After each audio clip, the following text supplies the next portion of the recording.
Durian adalah nama tumbuhan tropis yang berasal dari wilayah Asia Tenggara.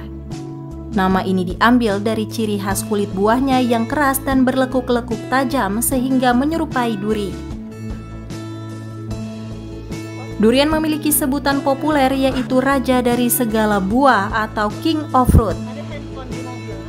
Uniknya, walaupun buah yang memiliki nama latin Duriozibentinus ini tergolong mahal dan banyak diburu penggemarnya, tidak sedikit orang yang tidak suka, terutama karena aromanya yang menyengat.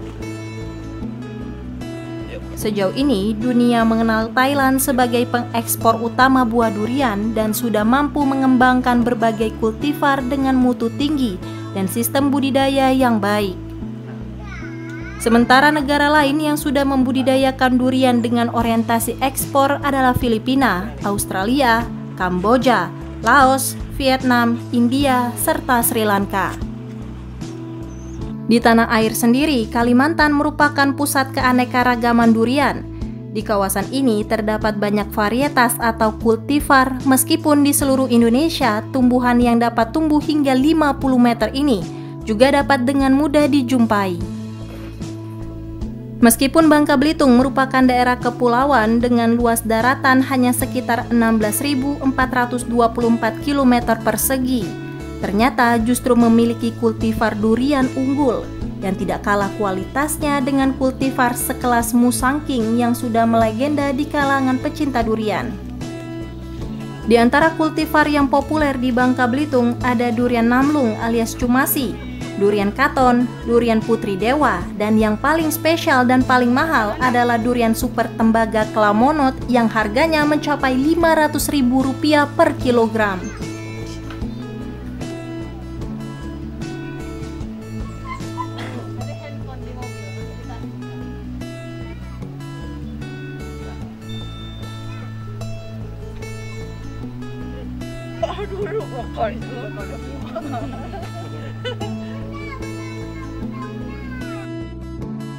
Ini nih ya enak lah, kayak apa, legit gitu, dan bijinya juga beda. Ini agak apa kalau bahasa Bangka, lempet. Ibu termasuk pemburu durian ibu? Iya, setiap hari Pak, setiap hari makan durian. Dari mana Bu datangnya Bu? Mentok. Oh dari Mentok, berburu ke Mentok gitu, karena memang di sini banyak ya, udah tahu ya. Udah walaupun setiap hari nggak bosan Bu ya? Enggak. Kenapa Bu? Itu memang penggemar durian Ya, sejati. karena penggemar durian. Bedanya, durian ini sangat lemak kalau kata orang Bangka. Bijinya tipis sekali, rasanya manis. Jadi nggak rugi kalau udah nyobain ini. Durian lain tuh udah kalah deh. Harus wajib nyobain kalau udah ke Bangka Barat. Harganya berapa sih? Harganya 1 kilo berapa Bang? Harganya fantastis bro. 1 kilo bisa mencapai 500.000. Jadi satu buah durian itu bisa 3, 4, 5 kilo. Satu buah duriannya? Iya. Di Bangka Belitung bukan hanya durian unggul yang jadi primadona. Durian-durian lokal atau yang biasa disebut durian kampung juga laris manis diburu para penikmat durian. Walaupun mendapat label durian kampung, durian-durian ini punya kualitas yang terkadang tidak kalah dengan durian unggul. Hanya saja durian kampung jarang dirawat sehingga biaya produksi yang dikeluarkan tidak terlalu besar. Hal ini merupakan satu-satunya alasan yang menyebabkan harga durian kampung jauh lebih bersahabat. Buktinya, salah satu konglomerat dan juga mantan wakil gubernur Bangka Belitung saja sangat suka dengan salah satu kultivar durian kampung milik Pak Haji Yunus Desa Permis, Bangka Selatan.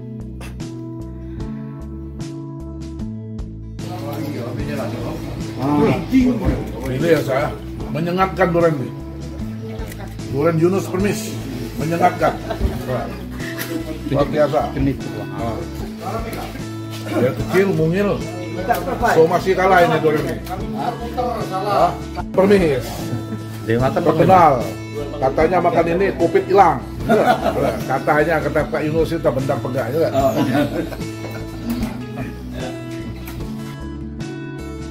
Karakteristik tanah Bangka Belitung yang banyak mengandung mineral logam timah dan berbagai mineral ikutannya dipercaya banyak pihak telah membuat hasil pertanian di pulau penghasil timah terbesar dunia ini memiliki sejumlah keunggulan komparatif dibanding daerah lain.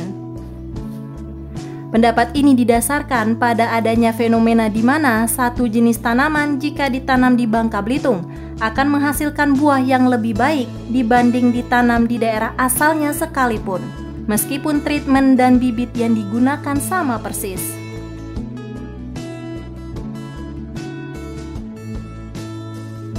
Kebetulan untungnya tanah di Bangka ini dia cocok untuk durian. Jadi durian di Bangka itu walaupun dia durian kampung pun kita bisa tahu kualitasnya lebih unggul, bisa dikirim. Dan pasar di Jakarta ada yang menerima khusus untuk durian lokal. Keistimewaan rasa durian Bangka Belitung membuat banyak penikmat buah yang dalam bahasa lokal disebut duren rela merogoh kocek dalam-dalam, bahkan harus membayar hingga jutaan rupiah untuk satu buah durian unggul dari Bangka Belitung. 1 kilo durian cumasi namlung itu 250.000 dan satu buah itu lebih dari 1 kilo, ada yang bisa 2,5 kilo, 1,3 kilo, itu duitnya sudah lumayan. Dan durian namlung unggulan Babel ini dia produktivitasnya tinggi, satu pohon itu bisa 300 butir, hitung aja duitnya. Seperti itu. Dan kita juga punya durian unggulan yang lain, yaitu Super Tembaga Klamonot, itu juga harganya lebih mahal. Selain rasa daging buahnya yang enak, tingginya harga buah durian juga dipengaruhi oleh faktor sulitnya menghasilkan buah durian unggul. Pohon durian dikenal memiliki sifat yang sensitif terhadap cuaca. Faktor komposisi pupuk yang diberikan juga harus benar-benar seimbang dan sesuai SOP, baru dapat menghasilkan buah yang maksimal, baik secara kuantitas maupun kualitas. Salah satunya adalah faktor pupuk ya. Terus juga ada faktor cuaca juga itu berpengaruh. Yang pasti yang utama adalah faktor pupuk ya. Kalau duren itu tidak cukup makan, misalnya banyak buah banyak, itu kalau dia nutrisinya nggak sesuai, itu akan dirontokkan dia sendiri. Dengan sendirinya akan dirontokkan. Jadi seberapa dia mampu untuk mengisi pengisian dalam durian, itulah yang bisa lengket. Selebihnya yang tak mampu dia akan dibuang. Makanya untuk nutrisi harus kita perhatikan jumlah buah per batang. Kita hitung kilonya, itu baru nutrisinya kita sesuaikan dengan jumlah yang panen yang kita inginkan.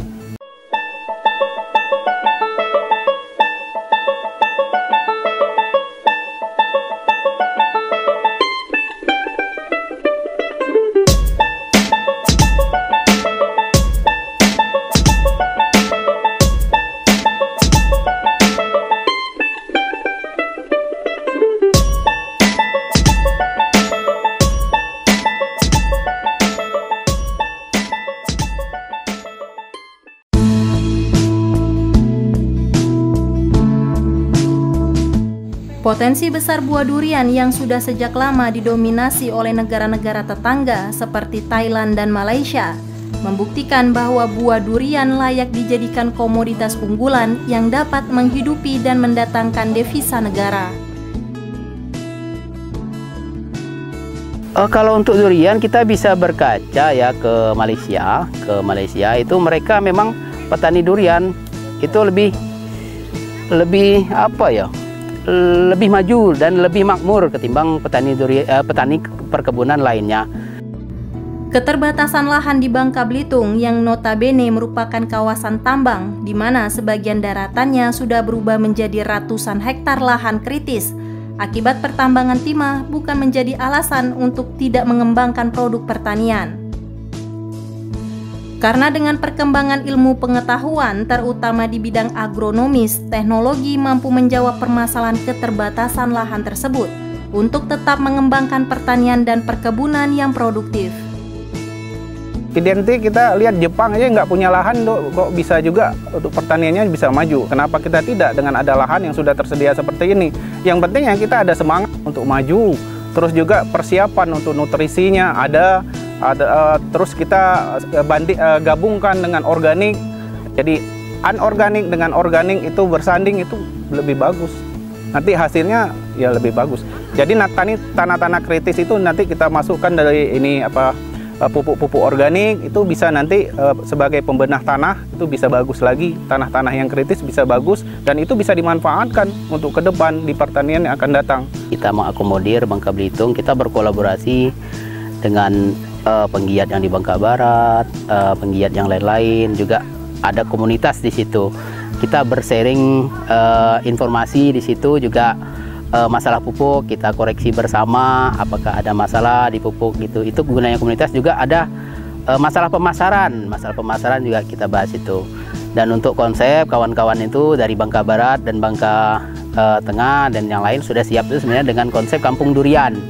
Jadi kampung durian itu adalah durian-durian unggul yang ada di kampung itu, dia mendatangkan wisatawan. Seperti yang kita dengar ada namanya durian traveler, durian Avenger itu datang ke Bangka Belitung untuk mencicipi durian kampung, tapi juga mereka juga mencicipi durian-durian unggulan di kebun-kebun seperti Pak Haji Nurholis, kebun yang lain-lain seperti itu. Biasanya diakomodir oleh kawan-kawan penggiat itu. Selain konsep itu juga ada yang namanya konsep durian estate. Durian estate itu adalah konsep perkebunan durian yang sudah modern ya. Dia punya saluran irigasi, sumber air, SOP nutrisi yang standar, sehingga proyeksinya mereka bisa untuk ekspor ke Pulau Jawa atau ekspor ke luar negeri seperti itu.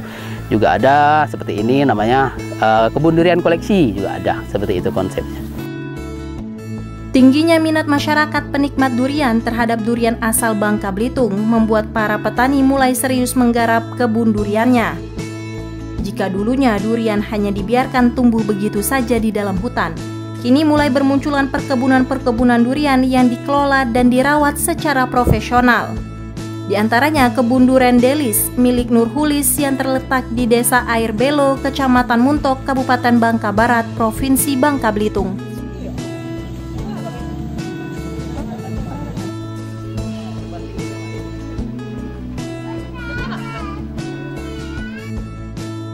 Ya, selain hobi, memang kita hitung-hitungan data kertas kemarin waktu pertama nanam kayaknya masuk.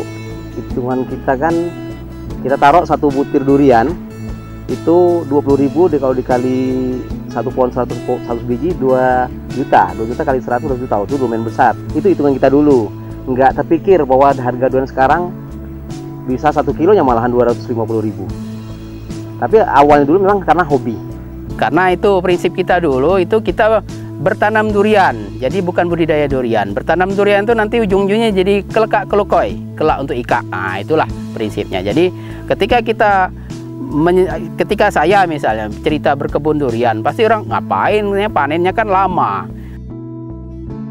Bermodalkan lahan 2 hektar yang pada tahun 2014 silam belum terlalu tinggi harganya, Nurholis mencoba menyalurkan hobinya untuk menanam pohon durian, itu pun secara bertahap karena keterbatasan modal.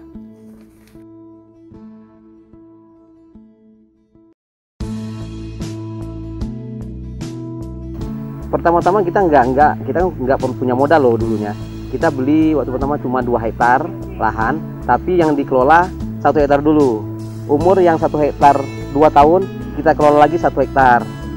Jadi 2 hektar, terus umur yang kedua udah 2 tahun, keempat berarti ya, kita beli lagi lahan, baru tanam sebanyak 6 hektar.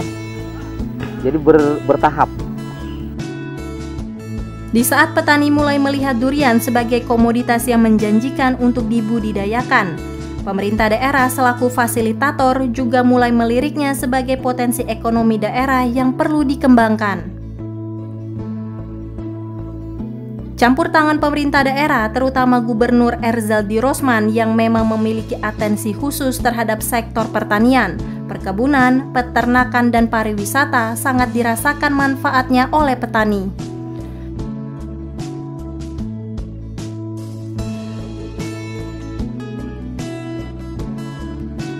Sudah banyak sekali. Dari mulai saprodi, terus embung, itu kan saya ngomong tadi nggak ada embung, udah disiapin pemerintah, embungnya sudah ada. Terus ada traktor. Selalu tiap tahun ada bantuan benih, bantuan paranet, bantuan pupuk organik untuk pengembangan kebun durian unggul. Selalu ada. Bantuan-bantuan berupa saprodi atau sarana produksi hingga pendampingan oleh petugas penyuluh pertanian lapangan dari Dinas Pertanian Provinsi Kepulauan Bangka Belitung terus dilakukan secara intensif untuk mendukung produktivitas petani durian. Bantu petani itu nggak perlu banyak sih sebenarnya bantu petani. Yang penting pupuknya jangan terlalu mahal dan dilengkapkan pupuk yang ada. Kalau pupuk nggak mahal, ya produksi kan nggak terlalu mahal jadi harga di pasaran. Cuma itu kok kalau minta petani. Terus sama PPL-nya harus sering-sering ke petani, penyuluh pertanian. Bantuan yang diberikan pemerintah tidak melulu hanya kepada petani yang sudah eksis. Untuk menumbuhkan minat petani-petani muda dan pemula, pemerintah juga mengoptimalkan peran petani-petani yang sudah mapan seperti halnya Nurhulis untuk dijadikan mentor sekaligus contoh yang dapat menginspirasi petani muda untuk bisa mengikuti jejak sukses pendahulunya.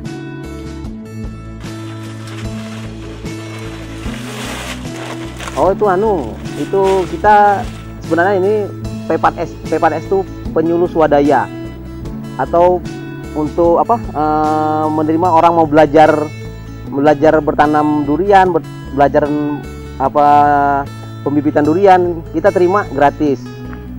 Apa namanya sih? Pemberdayaan swadaya lah, P4S itu. Kita dikasih fasilitas untuk mengajar orang tuh, untuk fasilitas untuk ngajarin orang tuh ada kursi, terus laptop, terus handycam tadi sama hand focus ada, sudah dikasih semua. Itu bantuan pemerintah semua.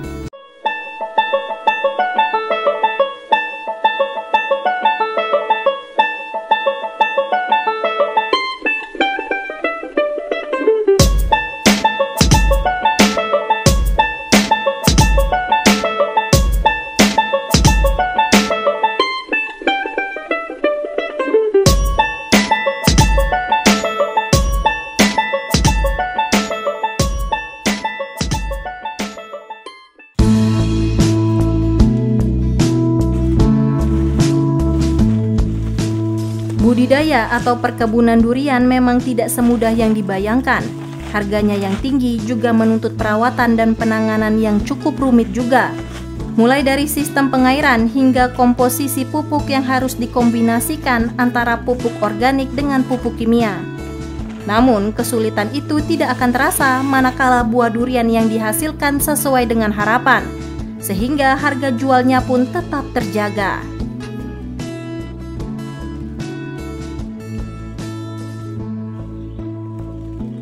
Kalau pada masa pembesaran itu kendalanya di air, karena kita kan belum ada embung, belum ada penampung air.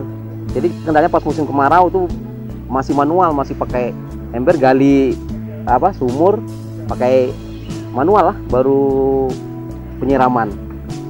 Jadi untuk karakter durian ya kita ada dua jenis ya. Ada durian yang jenis durian kecil ukurannya, ada jenis yang durian besar ukurannya. Jadi untuk SOP pemupukan itu untuk durian kecil itu dosis pemupukannya tidak terlalu banyak. Terus kalau untuk yang durian pemupukan besar itu kan ini jumlahnya besar, berarti jumlah nutrisi yang dimakan oleh tanaman juga kan harus besar juga. Seperti itu dia. Ada perbedaan dia. Terus juga antara durian yang kecil itu jumlah durian per pohon. Kalau jumlah duriannya dikit juga ya pupuknya juga kita tidak terlalu banyak ya. Ibarat kita tuh punya anak, kalau anaknya sedikit ya makannya kan juga dikit. Kalau anak banyak kan juga makan banyak. Sama juga dengan pohon durian seperti itu juga. Ini tergantung jenis. Kalau tergantung jenis sama tergantung umur. Kalau jenis namlung umur 10 tahun ke atas itu bisa satu pohon 100 biji, 80 sampai 150 biji. Jadi rata-rata taruhlah 80. Yang bisa terjual kira-kira 80%. Dari 80 berarti sekitar 60-an ya. 60-an itu mungkin kalau dikilokan sekitar 100 kilo. Kali 250.000. Nah itulah satu pohonnya. Jeripaya Nurhulis dan banyak petani pekebun durian lain di Bangka Belitung kini mulai terbayar lunas. Usaha mereka yang dulunya banyak dicemooh orang kini menjadi rujukan dan contoh kisah sukses petani. Kalau durian sih menjanjikan benar sebenarnya. Jadi jangan takut tanam durian, yang penting durian unggul. Sangat menjanjikan. Gini, tanam sebanyak 20 aja durian unggul, itu bisa menghidupi keluarga. Jadi harapan saya setiap masyarakat kalau punya lahan kosong, cukup tanam 20 pohon. Rawat betul-betul sampai panen. Benar-benar dirawat, itu cukup menghidupi keluarga. Nurhulis tidak lagi perlu menunggu musim durian tiba untuk dapat menikmati cuan dari hasil kebun duriannya. Karena dari hasil penjualan bibit durian unggul yang berhasil dikembangkannya, senantiasa mengucurkan uang yang tidak kalah menggiurkannya. Per pohon dari mulai harga 25.000 sampai 250.000, tergantung besar kecil. Kita kerjasama sama orang-orang dekat sekitar kampung. Nah itu kita berdayakan juga, jadi kita kasih pucuk, kan harus ada ada kerjasama pucuk durian juga. Pucuk kita kasih, mereka sambung, nanti hasil sambungan ke kita yang ngoper keluar.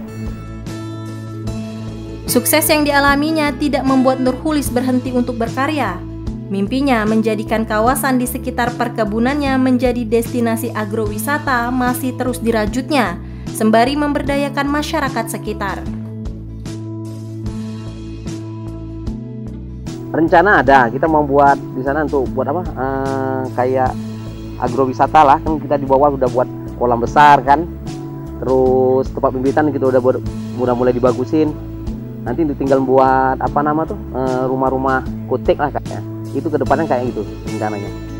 Sepenggal kisah Nurhulis yang hanya seorang petani yang memulai dengan menggarap 1 hektar lahan untuk ditanami pohon durian, kemudian dibantu pemerintah daerah, dalam hal ini Gubernur Bangka Belitung melalui kebijakan keberpihakan terhadap sektor pertanian dan perkebunan, kembali membuktikan bahwa kolaborasi antara petani dengan pemerintah selaku fasilitator dapat menumbuhkan hubungan mutualisme yang saling menguntungkan. Petani tentu saja diuntungkan dengan peningkatan penghasilan untuk menghidupi dan mensejahterakan keluarganya, sementara Pemda maupun pemimpin tentu juga diuntungkan dengan peningkatan kesejahteraan warga masyarakatnya, akan membawa dampak bagi kesejahteraan kawasan yang bermuara pada kesejahteraan daerah, kesejahteraan rakyat Provinsi Kepulauan Bangka Belitung.